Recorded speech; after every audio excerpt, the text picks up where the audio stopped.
हरे कृष्णा।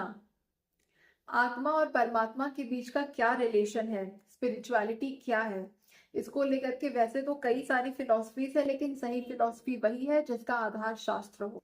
अब जो लोग कहते हैं कि आत्मा और परमात्मा तो एक ही है, या फिर जब आत्मा जो है वो मुक्त हो जाती है तो परमात्मा में ही घुलकर या मिलकर एक हो जाती है, तो ये गलत है। क्योंकि भगवत गीता में और अन्य सभी शास्त्रों में इस बात की पुष्टि की गई है कि जो आत्मा है उसका नेचर है अव्यय, यानी कि आत्मा में कभी भी परिवर्तन नहीं आता। तो आत्मा जो है वो कभी भी परमात्मा नहीं बन सकती।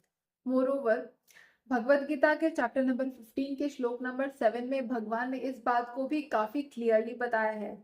भगवान कहते हैं, मम एव अंशो जीव लोके जीव भूता सनातना, यानी कि ये जो जीव आत्मा है वो मेरे ही अंश है। मम एव अंशो जीव लोके, वो मेरे ही अंश है। तो अगर हम और भगवान एक ही होते तो भगवान तो यही कहते कि ये जितने भी आत्माएं हैं वो तो मैं ही हूँ, कोई अलग नहीं है। लेकिन भगवान ने ऐसा नहीं कहा। भगवान ने कहा कि ये जो जीव है वो मेरे अंश है। उसके बाद भगवान सेम भगवत गीता के चैप्टर नंबर 15 में ही श्लोक नंबर 16 और 17 में ये भी कहते हैं कि ये जो जीव आत्माएं हैं ये दो प्रकार की होती है। एक होती है च्युत, यानी कि जो बॉन्डेड है, यानी कि जो बंधन में है। ये जो भी मटेरियल यूनिवर्स है इसमें जितने भी जीवात्माएं हैं इन्हें कहते हैं च्युत। और जो भी जीवात्माएं स्पिरिचुअल वर्ल्ड में है उन्हें अच्युत कहा गया, यानी कि जो फॉलन नहीं है। उसके बाद भगवान कहते हैं कि जीवात्माओं के अलावा एक और आइडेंटिटी है, वो है परम पुरुष परमात्मा।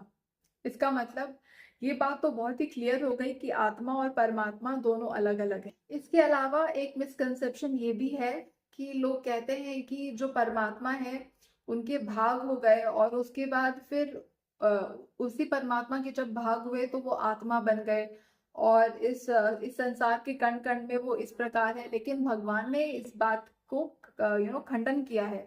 वो भगवत गीता के चैप्टर नंबर 13 के श्लोक नंबर 17 में कहते हैं कि परमात्मा जो है वो कभी भी विभाजित नहीं होते, और वो अपने ही आइडेंटिटी में, यानी कि जो परम पुरुष है उसी आइडेंटिटी में वो अपने लोक में स्थित रहते हैं। अपने एनर्जी से वो एक्सपैंड करते हैं और कण कण में है।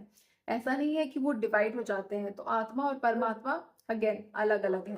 तो हमें चाहिए कि हम एक ओपन माइंड के साथ शास्त्रों को पढ़ें और उसे समझे, क्योंकि सारे आंसर्स हमारे शास्त्रों में दिए गए हैं, स्पेशली भगवत गीता में। क्योंकि जो भगवत गीता है वो वेदों का सार है। हरे कृष्णा, हरि बोल।